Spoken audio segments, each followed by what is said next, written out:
welcome to another edition of the Trash Talking and Giving Back podcast.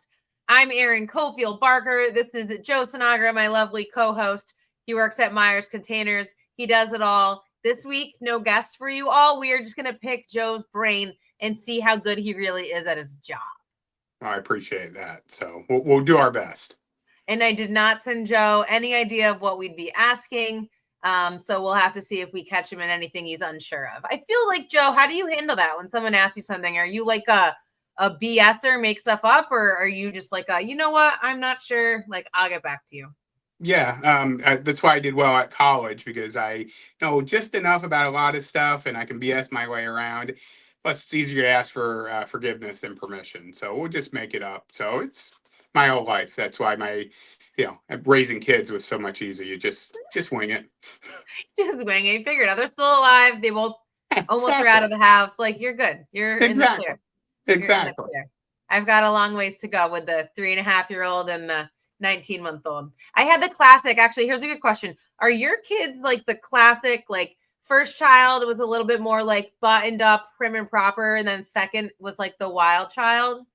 Absolutely. And we were just talking about this recently, where the second child seemed to be more of the picky eater and the pickier person in life. I think it's a boy and girl thing too, because my daughter's the younger one and she's always a little more particular about, how she left the house and, what we're having for snacks and stuff like that, where my son was kind of like, whatever. But that could be a boy girl thing. Yeah. And yours are a lot older. Mine are obviously way younger. And like yesterday, Jack was like lining up his cars in the driveway, all nice and neat. Yeah. And then I took a picture of Ellie because she was a hot mess from daycare, just like hair everywhere, dirt everywhere. And I was just like, man, that second child, they just don't give a flying F. Absolutely. The closest we've gotten to swearing on the podcast. We haven't done it yet.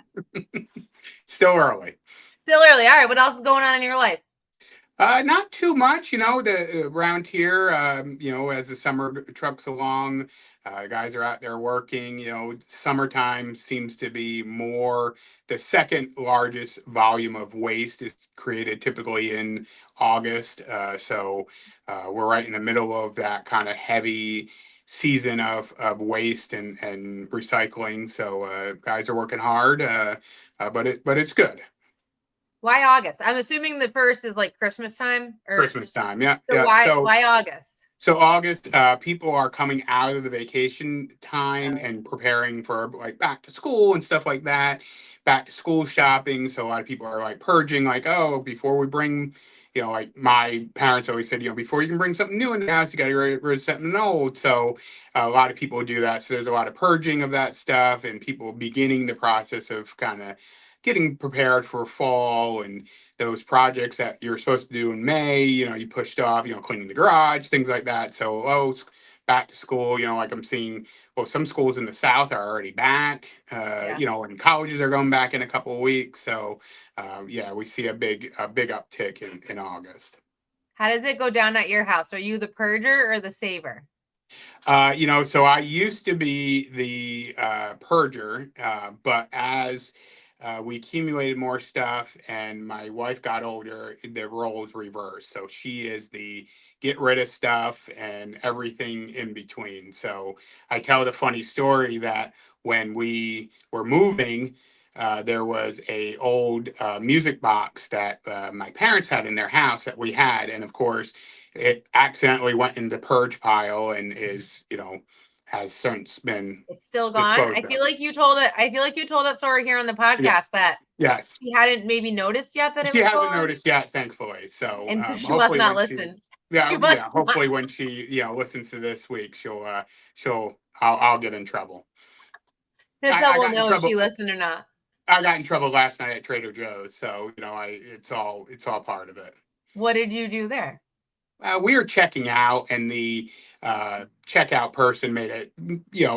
The Trader Joe's people, I think they're instructed to like flirt and talk and all this other stuff. So she was very nice. She was talking. There was the three of us, and she was talking, making all. And I made a crude comment about my wife that the lady didn't pick up on, thankfully. And I looked, and I got the look from my wife.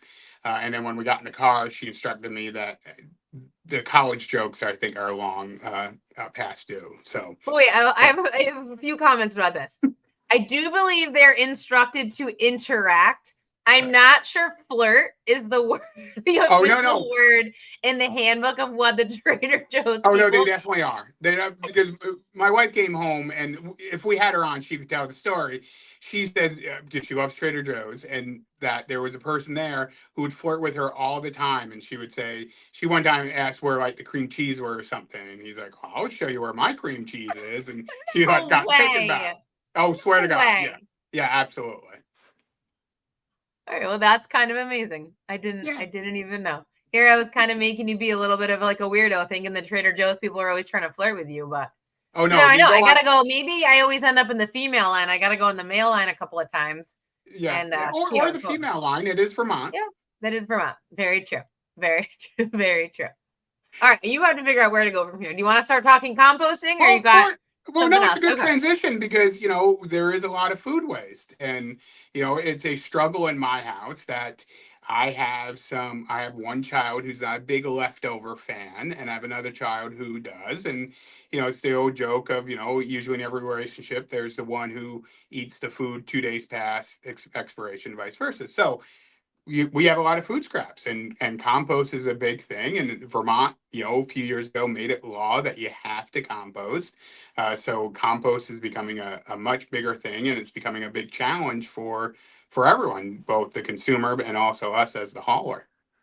All right, so composting 101, because I know a little, I don't know a lot. So I may ask you what seems to be a really dumb question, but I'm pretty sure I'm probably not the only person who's unaware. Give me is that why you transferred from Syracuse, because you only knew a little bit? And no, I couldn't get into the communication school. I wasn't smart enough. Thanks, Joe. Appreciate it. Well, listen, it's all right. It's all right. I'll crack on you for your education later. Don't worry about it. I'm still paying student loans there, so it's cool. Okay, compost 101. General household things everybody's got. Or what? We just ate dinner. I've got some food that I might throw in the fridge because we're going to save it, but I've got some food that's just not going to save well, not worth it. What's the general rule of thumb? Yeah, so, Vermont goes by solid waste districts. So we have 10 or 11 solid waste districts in the state. So in Chittenden County, we have Chittenden Solid Waste. So all the compost in Chittenden County goes to Green Mountain Compost. Their policy is their food scraps only. So not compostable paper towels or forks or Trader Joe wooden spoons that are compostable. Those cannot go in Chittenden County compost. So in Chittenden County, it's very simple. It's just food waste. So, eggshells, or leftover meats, things of that sort. Outside of Chittenden County, you're allowed to do everything that is compostable. So, the paper towels and the compostable plasticware and things of that, bones, corks to wine bottles, things of that sort are all compostable. So, it's a little different. So we spend a lot of time educating our customers on what is compostable and what's not. The other challenge we have are the people who do compost, of how to keep that compost safe and secure, because we have a lot of animals, a lot of bear issues, all over Vermont, but especially in places like Stowe and Waterbury and more rural areas. Although I did see a video of a bear roaming around Williston this weekend, so they're every place. Yeah, exactly. I didn't see that in my backyard. No, I don't think your backyard. But... It was just my neighbor. So you need to secure your containers. So some people use at-home remedies where it's using a bungee cord to keep the lids down, because of course raccoons and possums, they're just trying to get into the container to get it. So if they can't get into it, bears are a little harder because they will just knock the can over and beat up the can. So a lot of people will keep their compost in their garage if it's possible, or keep it in a enclosed area. People in Stowe are using electric fences to keep animals outside of both their trash and that. So it's a huge issue that we're dealing with. The state of Vermont has spent a lot of time trying to figure out a good way to solve this animal issue, which we haven't figured it out yet, but we're getting close. I hope we're hoping. Is it not maybe like the material of a bin? Well, the problem is the animals are attracted to the scent of it, so they go, and bears, especially bears, well, all animals, but bears because of their size, they're going to do anything to try to get into that container. So that means knocking a It doesn't toad matter what it over. is. Doesn't matter what it is. So they'll climb on top of a dumpster and jump up and down until they break through the top. They're just trying to. So there are at-home remedies, things like mixing bleach and water in a water bottle and spraying it on a dumpster. You're trying to mask the odor, and now, of course, all you're doing is pushing the bear down to the next dumpster or the next tote. Not your problem. It's no longer your problem. Yeah, still our problem because the next can was still your problem, not my dumpster. problem as the homeowner. Exactly. So things like that, mothballs, raccoons and possum and skunks don't like the smell of mothballs. So we tell people to spread mothballs around, with your dumpster and the lids and stuff like that to push them away. So things like that. But really, at the end of the day, keep your totes secure, either in a garage or in a locked area, or behind a larger enclosed area. Joe, is this our $1 million idea? Like, if we come up with some kind of like animal repellent for people to put on their composting bins? Yeah, it would be great. Probably not for me, since as a city boy, anything that scurries kind of, I go the other way. So probably not for me, but sure. I have an idea. Can it be underground? So like you could have like a little chute, like a little food chute feeds it down, like kind of like your like propane, right? When the propane guys got to come fill the propane for people, it's like in the ground. Like, but you still got to get it out. Well, that's your problem. Oh. That's your problem, I guess. Not the homeowner. Well, right, but so there can be like a lid that's like, I don't know, covered in some dummy grass, and you just like, I don't know. Am I onto something? No, you can tell me it's a dumb idea. No, it's not a dumb idea. Very similar to like a septic tank. You have a lid that you take off, and the sewage is in the ground. Yeah. No, you just think how long does it take the food to compost? Like, if you did that and then they come clear your compost like every 6 months, like. Well, of course, it has to be turned over. So we need like a motor down there rolling. Right, you have to stand or a hand crank or something of that sort. So, and people have those in their backyards. You can buy them from a big box store. And break down the compost. So you have a lot of people who are passionate about the environment and are passionate about limiting, because keep in mind, we only have one landfill in Vermont. So eventually that landfill is going to be full. So we got to really be aware of what we're putting into that. And also any of that waste that goes to Coventry, you're talking about, you're trucking that. So now you're talking about, damage to the environment for fossil fuels and manpower and wear and tear on roads. It's a whole, so more things we can do to limit the amount of food waste that we're creating, that we're disposing of, will help us all in the long run. Since I'm on the topic of my problem, your problem is this landfill situation of how it will eventually fill. Is that like a our lifetime thing? Is that like a couple years thing, a 10 years, a 20 years, a 50 years? Yeah, I mean, in our lifetime, they're saying anywhere 7 to 10 years. Oh, wow. So it's not far away, and communities aren't quick to want a landfill in their town. So I don't think we're going to see one again in Vermont anytime soon. So that means now trash would have to be hauled, to New York or Massachusetts, New Hampshire. So you're talking about the cost of doing that, is great. And then that affects me because now it's going to cost more for my trash pickup, and people are already kind of unhappy at times when cost of anything goes up. Exactly. So is composting, like you were saying how in Chittenden it's food only? Mm-hmm. So like if something non-food gets thrown in there, does it get weeded out the same way with recycling does? Correct. So products that go to Green Mountain Compost, our guy dumps his load on the ground, they call it. And if things are obvious, oftentimes people will, like when trash and recycling, they have the bag of trash And like we see a lot of bathroom trash. People have the little trash can in the bathroom, they have the little bag, and they carry it out, throw in the dumpster. They inadvertently throw it in the compost. So, when the driver sees that one little plastic bag, they can pull it out and, Like with a grabber? yeah, or often they'll just grab it with their hands. Other times it's harder, because it's inside. If it's a tote and that's halfway full. We have a lot of issues. Diapers people think are compostable because of human waste, and it's not, because both human and animal waste are not compostable. So those can't go in it. So it is a challenge. And then of course we have compost that is left outdoors. We have contamination issues from people who are just walking by and, oh, there's an open tote, and they throw trash in there. So it is a challenge. Those guys, that your compost guys, deserve a raise. I don't know what they make, but they deserve a raise.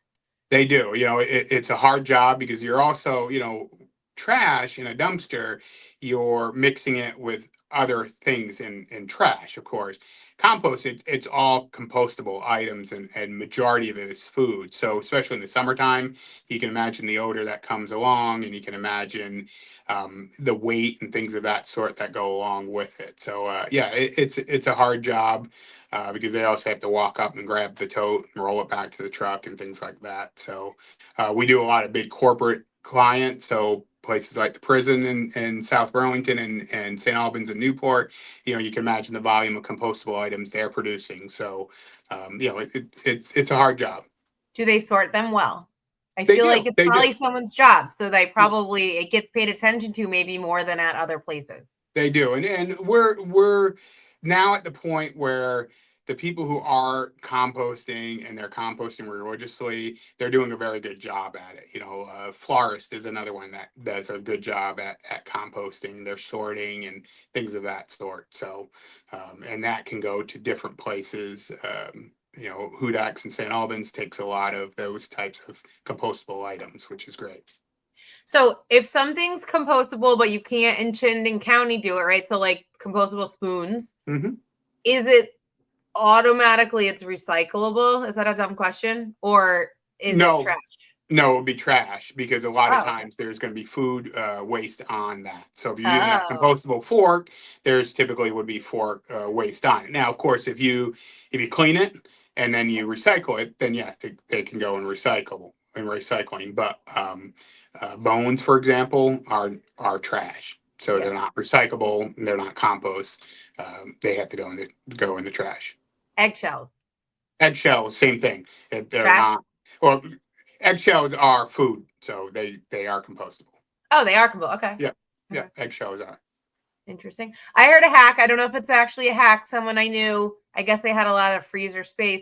They just get like big freezer bags and fill those with their compostable food, and shut it, throw it in the chest freezer, and then the day that their residential compost people come or whatever, then they just throw the frozen bags, and then they get to take them. And so then they don't deal with, I think, the smell, the animals, and all of that. That tracks. That makes sense. Absolutely. We have people who do that at our facility here in Colchester. People can bring trash, recycling, compost to our facility. So we do see people who come in with small, 5-gallon pails or freezer bags. Now, of course, when you do the freezer bag, you have to take the bag.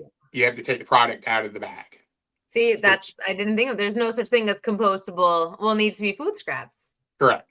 Oh, see, here I was like, oh, they got to figure it out. Just drop it in. But no, because technically they got to dump it out. But right, but they can. A lot of people we see here, they just take a knife or a scissor and they just cut the bag and they just you peel it off. No different than when you're taking something outside the freezer.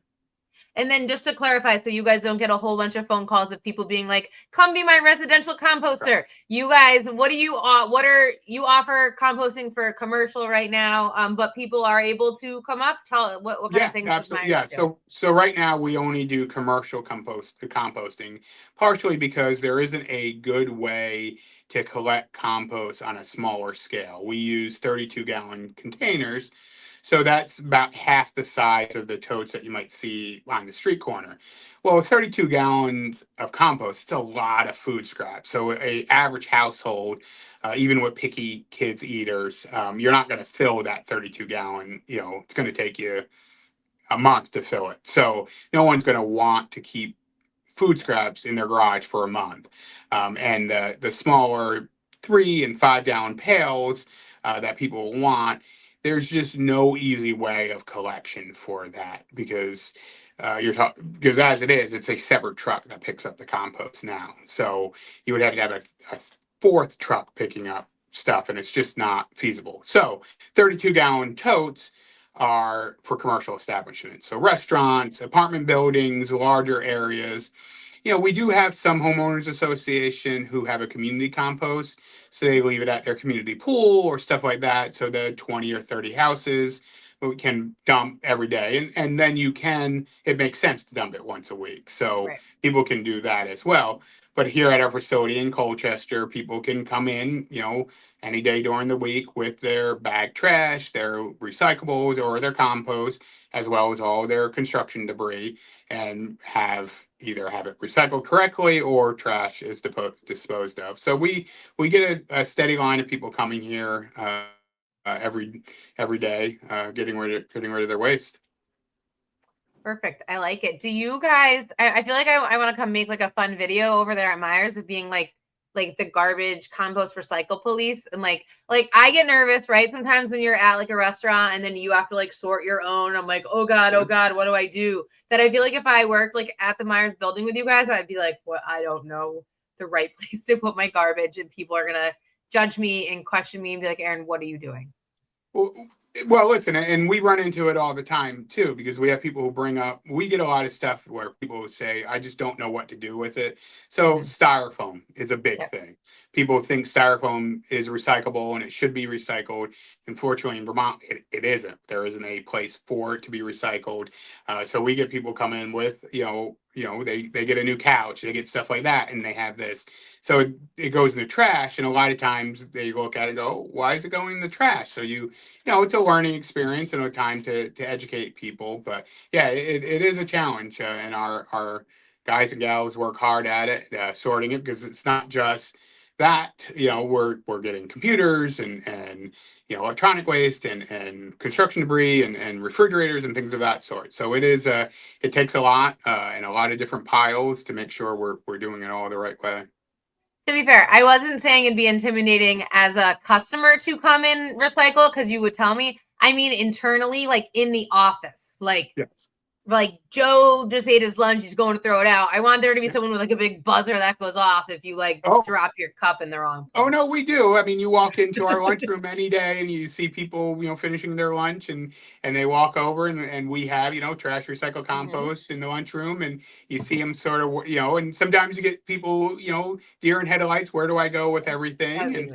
And it's always, or the new hires are always the best, because they are really nervous about, well, I want to make the right impression. And then, of course, we sometimes have fun with them. That's when you got to bring like an air horn on their first day, up, and then make sure you sort your lunch. And if you don't, no big deal. We just go like this, or like ring a bell, and they'll be real nervous about it. Absolutely.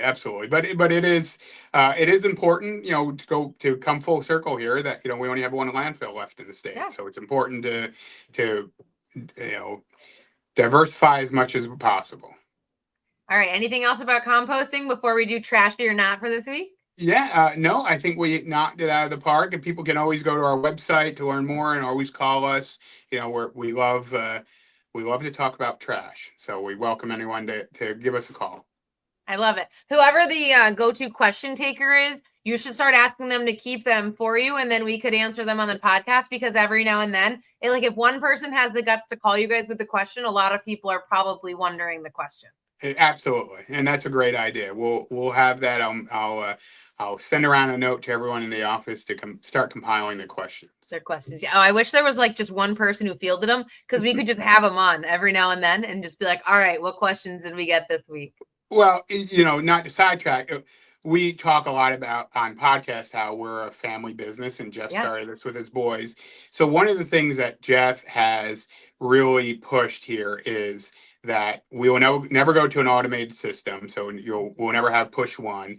And number two, everyone does everything here. So the phone rings, you pick it up. So from the general manager all the way down to, the person sorting trash, the phone rings, you pick it up. So, and Jeff doesn't like phone calls being transferred. So, the whole being cross-trained here is important. And that's why, we can all do something. That's why I've done a trash route and I've rode on a truck and picked up totes, and why I answer the phone and take a call, because it's really the full circle moment of being a family business. I love it. I love it. Who needs undercover boss when you work for Jeff Myers? He's been doing that long before the TV show came out. Absolutely. I love it. All right. Trashy or not? What you got?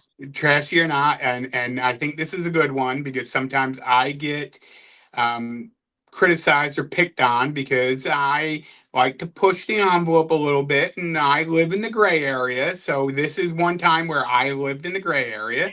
And I know, Erin, you've been traveling some with your kids. So trashy or not, you don't fully tell the truth, or you don't fully answer a question when it comes to discounts in relations to your children. To how old they are? Yeah, how old they are, or what's the definition of a child, or yeah, I'm pretty sure I was getting into the movies on the like under 10 rate until I was like 16 years old, because exactly. my mom was definitely a age fibber, and that might be why I will fib, but I usually think of like the spirit of the rule, or like how much are we, is said child going to be using what, is it worth it?